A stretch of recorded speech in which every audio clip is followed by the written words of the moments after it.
Welcome back to my channel, where I make videos as a hobby. I am glad you are joining me on my journey as a content creator to spread awareness about true crime stories and how to be careful on whom we associate with.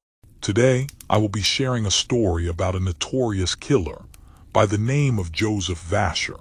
Fog rolled over the French countryside in the late 19th century. The air was damp, heavy with the scent of decaying leaves and distant smoke. In quiet villages scattered across the Rhône-Alpes region, the residents whispered about a spectral presence, a lone wanderer with a tattered uniform, a battered satchel, and a haunting stare. His name was Joseph Vacher, and he would become one of France's most terrifying and brutal serial killers. Joseph Vacher was born on November 16, 1869, in the small town of Beaufort, France. He was one of 15 children in a devout Catholic farming family. Life on the farm was grueling and harsh, but nothing in his early years foreshadowed the monstrous future that awaited him. However, those who knew him later described him as odd and withdrawn, prone to violent outbursts, and obsessed with religious penance and control. At 16, Vasher left home to join a monastery, but he was dismissed for erratic behavior. He then joined the French army and served in Algeria. During his military service, he was known for his temper and once attempted to kill a fellow soldier with a knife. He was ultimately discharged on medical grounds. Back in France, he became infatuated with a young woman named Louise Baron. She rejected his obsessive advances, leading Vasher to a psychotic breakdown. On June 1, 1893, he attempted to kill her, shooting her 4 times before turning the gun on himself and firing a bullet into his own head. Miraculously, both survived. The bullet lodged in Vasher's skull, causing partial facial paralysis and leaving him with a permanent grimace. It would become his signature, a crooked, eerie smile beneath haunted eyes. He was institutionalized at the Saint-Trobert Asylum in Saint-Anne, but was released just a year later, deemed cured. After his release, Vasher became a drifter, posing as a traveling laborer or wounded war veteran. Over the next 3 years, he wandered across the French countryside, taking odd jobs, sleeping in barns, and killing seemingly at random. His victims were young shepherds, farmers, and isolated villagers, often children or teens, both male and female. His method was grotesque and methodical. He would approach his victim, sometimes asking for food or directions, then suddenly strike with a long knife or razor. Many victims were mutilated post-mortem, throats slit, genitals severed, intestines spilled. Some were raped before or after death. The brutality of the attacks sent waves of panic across rural France.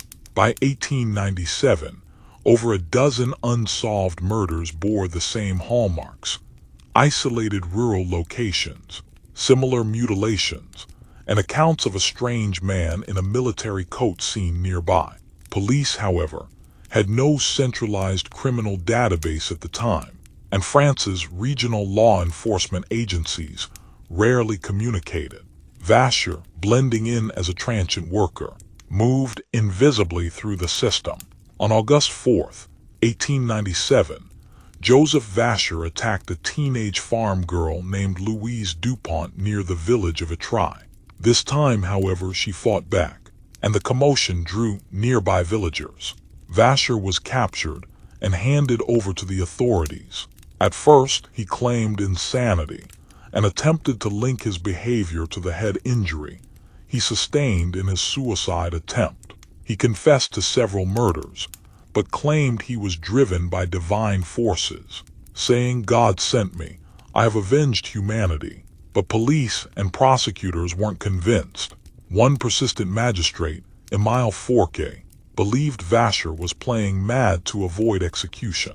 Over the course of a year, Fourquet conducted a methodical investigation, interviewing witnesses, exhuming bodies, tracing Vasher's movements, and tied him definitively to at least 11 murders. Psychiatrists were brought in to evaluate his mental state.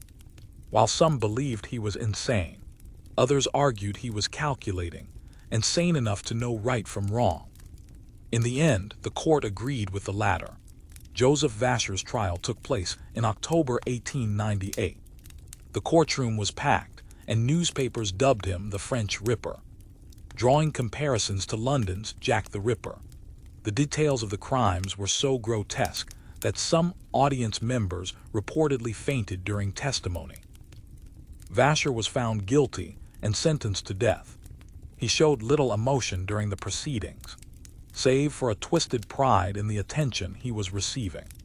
On December 31st, 1898, Joseph Vacher was led to the guillotine in Bourg-en-Bresse. As the blade dropped, the countryside exhaled in relief. One of France's most terrifying monsters was no more. Vacher's crimes shocked the nation. His case played a crucial role in the evolution of forensic psychiatry in France. For the first time, the legal system had to seriously reckon with the difference between mental illness and criminal responsibility. He was one of the earliest documented serial killers in French history, a predator who moved among the poorest and most vulnerable populations in society. His story forced law enforcement to modernize tracking methods and develop better coordination between regions. His legacy remains a dark stain in the history of French crime, a reminder of how far the depths of human violence can reach when cloaked in madness and allowed to roam free. The mist still rises over the hills of rural France, where forgotten graves hide the remnants of Joseph Vacher's terror. And though time has softened the horror, his ghost lingers in criminal history as the smiling drifter who butchered innocence in the name of God.